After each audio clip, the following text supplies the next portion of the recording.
என்றும் நேசமணி சமையலில் இன்றைக்கி நம்ம பார்க்க போகிற ரெசிபி பாசிப்பருப்பு கிரேவி தாங்க வச்சுருக்குறோம். சும்மா செம்ம டேஸ்ட்டாக பண்ணி அசத்தியிருக்காங்க. இன்றைக்கி பிறந்தநாள் மட்டும் திருமண நாள் கொண்டாடுற எல்லோருக்குமே என்னுடைய வாழ்த்துக்கள். இப்போ வாங்க நம்ம ரெசிபி எப்படி பண்ணலான்னு பார்த்துடலாம். இந்த கிளாஸ்க்கு 1 கிளாஸ் பாசிப்பருப்பு எடுத்துக்கிட்டேங்க.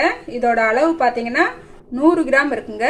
நல்லா பாசிப்பருப்பை 2-3 தடவை நல்லா வாஷ் பண்ணிவிட்டு குக்கரில் சேர்த்துக்கிட்டு தேவையான அளவு தண்ணி சேர்த்து உப்பு கொஞ்சம் சேர்த்து நல்லா 3 விசில் வச்சு நல்லா வேக வச்சு எடுத்துக்கிட்டேங்க. பாருங்க, பாசிப்பருப்பு இந்த அளவுக்கு நல்லா வெந்திருந்தா போதும். 3 சின்ன சைஸ் பல்லாரி வெங்காயத்தை கட் பண்ணி வச்சிருக்கிறேன் இந்த மாதிரி. அதே போல் 2 தக்காளி பழத்தை இந்த மாதிரி கட் பண்ணி வச்சிருக்கிறேன். இப்போ நம்ம கிரேவி எப்படி வச்சிடலான்னு பார்த்துடலாம். ஒரு கடாய் அடுப்பில் வச்சுக்கிட்டாச்சு. இதில் 3 ஸ்பூனுக்கு ஆயில் விட்டுக்கலாங்க. கொஞ்சமாக கடுகு சேர்த்துக்கலாம். பாருங்க, கடுகு நல்லா வெடிச்சிருச்சுங்க. இப்போ வெங்காயத்தை சேர்த்துக்கலாம்.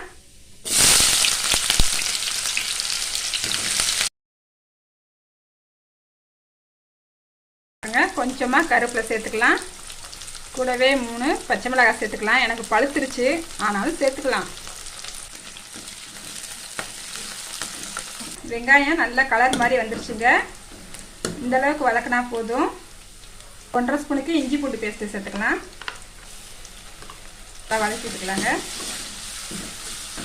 இப்போ நம்ம கட் பண்ணி வச்சிருக்கிற 2 தக்காளி பழத்தையும் சேர்த்துக்கலாங்க. 2 உருளைக்கிழங்க இந்த மாதிரி பொடிசாக கட் பண்ணி வச்சுருக்கேங்க. இதையும் சேர்த்துக்கலாம். நல்லா கலந்து விட்டுக்கலாங்க. கொஞ்சமாக தக்காளி வதங்கிறதுக்கு மட்டும் உப்பு சேர்த்துக்கலாம். பாருங்க, மூடி வச்சு வேக விடலாம். அடுப்பு சிம்மில் தான் வச்சுருக்கிறேன். ஒரு 3 நிமிஷம் மூடி வச்சிடலாங்க. இடையில நல்லா கிண்டி விட்டுக்குங்க, அடி பிடிச்சிரும். நம்ம மூடி வச்சு ஒரு 3 நிமிஷம் ஆயிடுச்சுங்க. பார்த்துடலாம். தக்காளியுமே நம்மளுக்கு நல்லா வெந்துருச்சுங்க. நல்லா மசிஞ்சு வந்துருச்சு. அதே போல் உருளைக்கிழங்குமே நல்லா 50% நல்லா வெந்துருச்சுங்க. இப்போ நம்ம மசாலா சேர்த்துக்கலாம். ஒரு 3/4 ஸ்பூனுக்கு சீரகப்பொடி, 1.5 ஸ்பூன் மல்லிப்பொடி, 1/4 ஸ்பூன் மஞ்சத்தூள் எடுத்திருக்கேன். இதை சேர்த்துக்கலாம். 2 ஸ்பூன் வத்தப்பொடி எடுத்திருக்கேங்க. நீங்கள் எப்படி காரம் சாப்பிடுவீங்களோ அதுக்கு தக்கன சேர்த்துக்குங்க. 1/2 ஸ்பூனுக்கு கரம் மசாலா தூள் போட்டுக்கலாங்க. நல்லா கலந்து விட்டுக்கலாம். எண்ணெயுமே நல்லா பிரிஞ்சு வந்துருச்சு.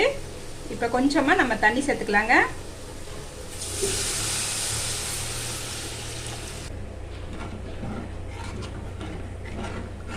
பாருங்க, கொதி வர ஆரம்பிச்சிருச்சு. இப்போ அடுப்பை நல்லா சிம் பண்ணிட்டு ஒரு 5 நிமிஷத்துக்கு மூடி வச்சிடலாங்க. நல்லா கொதிக்கட்டுங்க. மூடி வச்சு ஒரு 5 நிமிஷம் ஆயிடுச்சு. பாத்திரலாம் வெந்து வந்துருச்சு. நல்லா எண்ணெயெல்லாம் பிரிஞ்சு வந்துருச்சு. பாருங்க, இப்போ வேக வச்சிருக்கிற பயிரை சேர்த்துக்கலாங்க. நல்லா கலந்து விட்டுக்கலாம். கொஞ்சம் பயிரை மட்டும் நல்லா மசிச்சு விட்டுக்கலாங்க. அப்போதான் இந்த கிரேவி சாப்பிட்றதுக்கு நல்லா இருக்குங்க. பாருங்க, இப்போ கொஞ்சமாக தண்ணி சேர்த்துக்கலாங்க.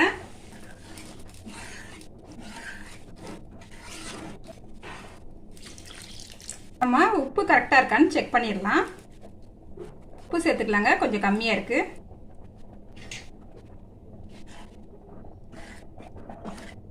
இப்போ ஒரு கொதி வந்துருச்சு. இப்போ ஒரு 3 நிமிஷத்துக்கு மூடி போட்டுடலாங்க. நல்லா அடுப்பை சிம்லேயே வச்சிடலாம். நல்லா வேகட்டும். நம்ம மூடி வச்சு 3லேருந்து ஒரு 5 நிமிஷம் ஆயிடுச்சுங்க. நல்லா எண்ணெயெல்லாம் பிரிஞ்சு வந்துருச்சு.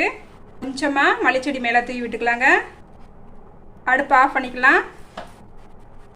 பாசிப்பயிர் கிரேவி நம்மளுக்கு சூப்பராக ரெடி ஆயிடுச்சுங்க. இந்த கிரேவியை நம்ம காலையில் டிஃபனுக்கு வச்சுக்கலாங்க, மதியானம் லஞ்சுக்கு வச்சுக்கலாம், நைட்டுக்கு சப்பாத்திக்கு அடிச்சுக்கிறவே முடியாதுங்க. இந்த கிரேவிக்கு செம்ம டேஸ்ட்டாக இருக்குங்க.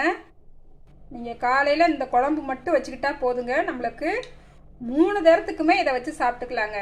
இது போல் கிரேவி நீங்களும் உங்கள் வீட்டில் ட்ரை பண்ணி பாருங்கள். ட்ரை பண்ணிவிட்டு எப்படி வந்துச்சுன்னு கமெண்ட்டில் சொல்லுங்கள். லைக் பண்ணுங்கள், ஷேர் பண்ணுங்கள். மறக்காமல் வீடியோ பார்க்குற எல்லோருமே என்னோடய சேனலை சப்ஸ்கிரைப் பண்ணிக்கோங்க.